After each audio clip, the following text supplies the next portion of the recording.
Our guest today is Dr. Theresa Rodriguez-Moodie. She's CEO of the Jamaica Environment Trust, and we are going to be unraveling her recent case study, The Impacts of River Pollution, the Rio Cobre, and it focuses on the health and sustainability of the island's rivers. Good morning. Good morning. Welcome to Smile Jamaica. It's morning time, Doc.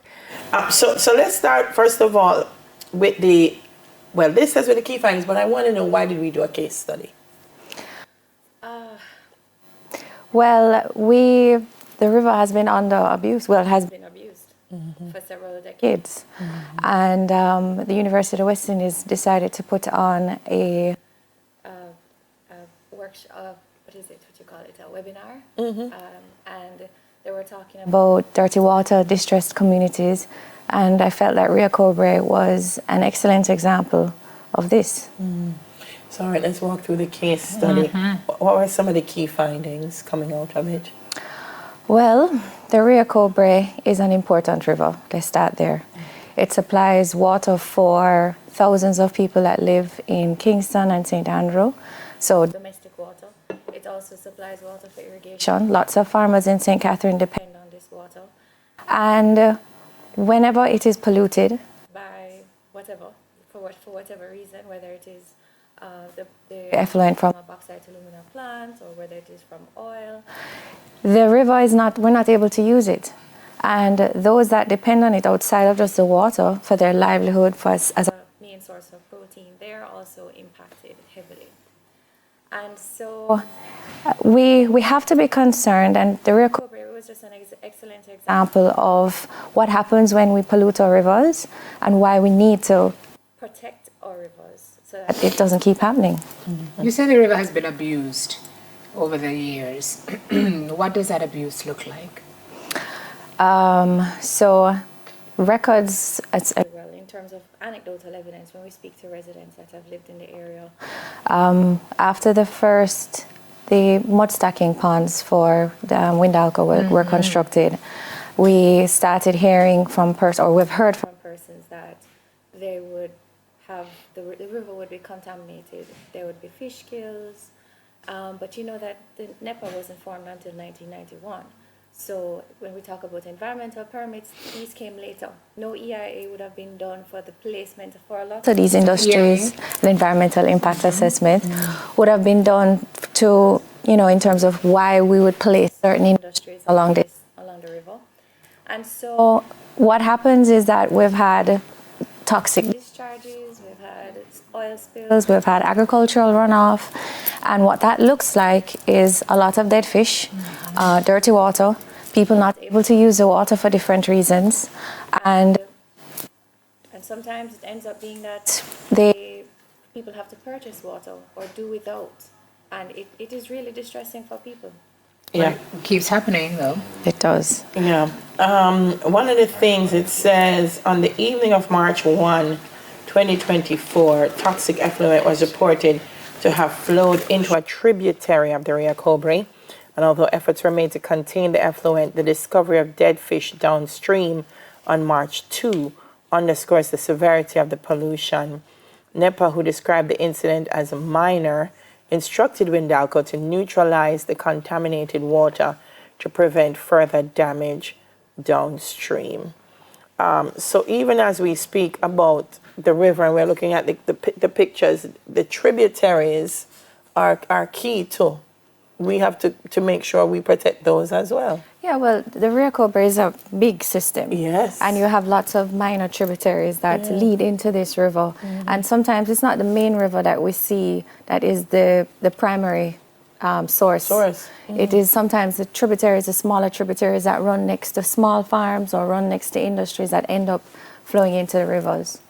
And so they are just as important as the main rivers that we see. I mean, Rio Cobre starts as a very small stream that becomes this major river that is extremely important now and actually in Jamaica's future in terms of how we've planned around it. Do we know what this toxic effluent is? We haven't heard it. We haven't gotten the results of any kind of analysis, but what we've heard from those that were nearby was that it had that strong caustic smell, which is typical of what happens with our bauxite alumina processing plant. Often when as you said, Rio Kobe is a fine example because when we talk about the health of the community, sometimes we're thinking just in terms of being able to fish and being able to have the water levels. But when we're talking about toxic effluent in tributaries and in the river, that is really some serious issue, Doc. Yeah, well, I remember, this water, you drink it, Yes. you farm with it, and you're not able to use it. When it comes to the bauxite effluent, it's a high alkalinity.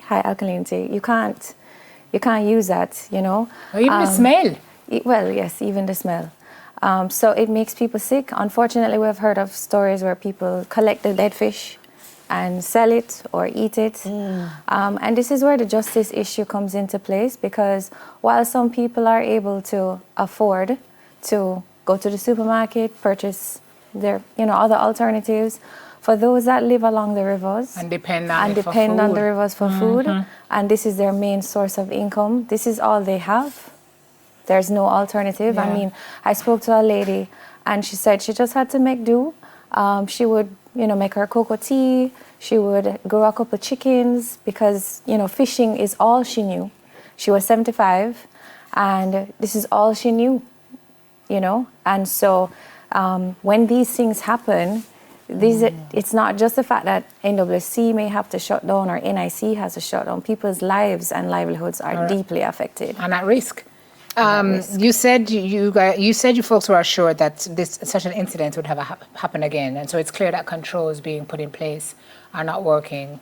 Were controls put in place, as far as you know? Well, in 2019, NEPA had instructed Windalco to build a larger effluent a larger effluent holding pond, because what would happen is that every time there was heavy rainfall, you would have overflow and into the river.